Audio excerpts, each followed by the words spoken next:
Ok, pessoal, então essa será uma aula de exercícios, tá? Eu pretendo resolver 2 exercícios aqui, tá? Para a gente fechar esse conteúdo de transformação isotérmica, tá? Então vamos lá. Esse aqui é o primeiro. Então ele diz assim: na superfície da Terra, um balão apresenta um volume de 50 metros cúbicos, tá? Esse 3 aqui era para estar em cima, mas devido a esse programa eu não consigo colocar. Tá? Temperatura de 54 graus Celsius e pressão de 80 centímetros de mercúrio. Ao subir, a temperatura permanece constante. Bem, temperatura constante significa dizer processo isotérmico, né? Então aqui de cara nós já tiramos que esse aqui é um processo isotérmico. E em determinada altura seu volume atinge 1000 metros cúbicos. Qual é a nova pressão suportada, tá, pelo balão em Hg, ou seja, em centímetros de mercúrio? Então, pessoal, isso aqui é o seguinte, imagine e veja só uma coisa, né? Aqui você tem a Terra, tá? Imagine que você tem aqui a Terra, tá? E aqui você tem um balão, né? Você tem um balão. Tá, você tem um balão.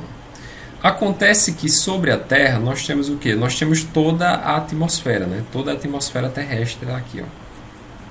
Toda a atmosfera terrestre está aqui circundando a Terra, né? Aqui é ao redor da Terra, ao entorno da Terra, né? Toda a atmosfera terrestre. Pronto, beleza. Só que essa atmosfera, ela exerce uma certa pressão, né? Ela exerce aqui, ó, uma pressão sobre o nosso balão, né? Essa pressão sobre o balão. Sobre o balão. Pronto. De maneira que no início, tá? No início, essa pressão interna dele, ou seja, quando ele está na superfície da Terra, é medido aqui a pressão, tá? A pressão interna do balão é uma pressão de 80 centímetros de Hg, ou seja, 80 centímetros de mercúrio. Tá? Mas o que acontece? Acontece o seguinte: acontece que quando esse balão, tá? Quando esse balão ele começar a subir, ele vai expandir. Ele vai expandir por quê? Porque a temperatura aqui, ó, nas partes mais altas da atmosfera, tá? A temperatura não, a pressão ela é menor, tá certo? A pressão ela é menor. Então, o que vai acontecer é que esse balão ele vai se expandir, tá certo? Ele vai se expandir. Ainda vai existir uma pressão externa, tá? Que tenta comprimir esse balão, tá? Mas essa pressão ela vai ser muito menor, tá? do que a pressão inicial. E que o problema que é que a gente determine é justamente quanto vale esse PF, tá bom? Pronto. Agora, partindo da equação de Clapeyron, nós temos que PV é igual a nRT, né? Só que nós sabemos que para um processo onde a temperatura é constante, veja só uma coisa, né? Sabemos que o número de mols é constante, porque esse balão, tá, não é dito no problema, mas, bem, ele não vaza gás. Tá? Então, o gás que está contido nele, essa quantidade de gás permanece constante. Tá? Então, o número de mols é constante. A constante universal de gases, dos gases, né? Bem, por definição, ela já é constante. E a temperatura é dito que é constante. Tá? Ele até dá um valor aqui, mas esse valor não serve para nada. Tá bom? Não serve para nada. Pronto. Então, nós temos que PV é igual a uma constante. Né? PV igual a uma constante. Bem, então isso me diz o quê? Isso me diz que a pressão final vezes o volume final tem que ser igual à pressão inicial vezes o volume inicial. Tá? Então, isto aqui acaba sendo a equação de Clapeyron para um processo isotérmico. Tá? Essa é a equação de Clapeyron para um processo isotérmico. E o que o problema quer que a gente determine? O PF. Então, ó, o PF vai ser igual à pressão inicial vezes o volume inicial dividido pelo volume final. Tá? Pronto. O volume inicial é dito no problema. Tá? O volume inicial, que é 50 metros cúbicos. E o volume final também é dito no problema, que é igual a 1000 metros cúbicos. Pronto. Então aqui é só substituir, né? Pressão inicial, 80 milímetros de mercúrio, centímetros de mercúrio. Volume inicial, 50. Tá? Volume final, tá, 1000. Volume final, 1000. Pronto. Nós podemos cancelar aqui, ó, um zero do 50 com um zero do 1000 e o zero do 80 com um zero aqui com outro zero do 1000. Então, vai ficar o quê? Vai ficar 8 vezes 5, isso aqui dá igual a 40, né? 40 dividido para 10, tá? 40 dividido para 10, isso aqui vai dar igual a 4. Então, a pressão final é igual a 4 centímetros, tá? De Hg. 4 centímetros de Hg. Ok, pessoal? Então, matamos aqui a nossa questão, tá? Perceba que é uma pressão bem menor, tá? É por isso que o nosso balão ele se expande, tá certo? Tá? Porque, veja só uma coisa, isso pode ser um pouco, tá? Pode ser um pouco contraintuitivo, porque veja só, você pode pensar, como é que a pressão vai diminuir e o volume vai aumentar, tá? Mas atente para uma coisa, essa pressão, tá, aqui do início, tá, o PI aqui do início é igual à pressão que está fora aqui, tá? É igual à pressão atmosférica aqui fora, tá certo?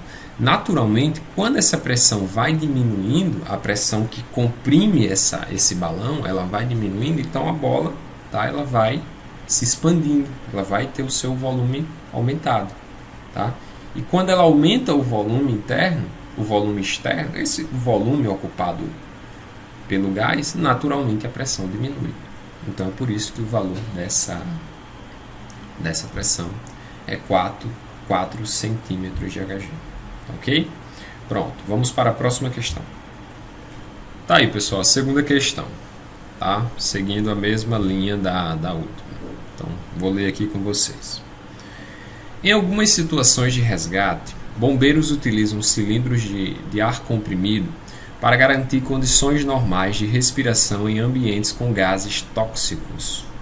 Esses cilindros, cujas características estão indicadas na tabela, esta tabela aqui, tá? Alimentam máscaras que se acoplam ao nariz.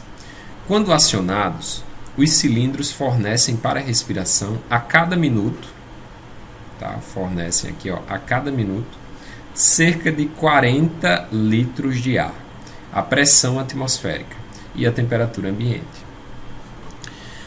Então, neste caso, a duração do ar de um desses cilindros seria de aproximadamente, aí tem aqui, né, 20, 30, 45, 60 e 90 minutos.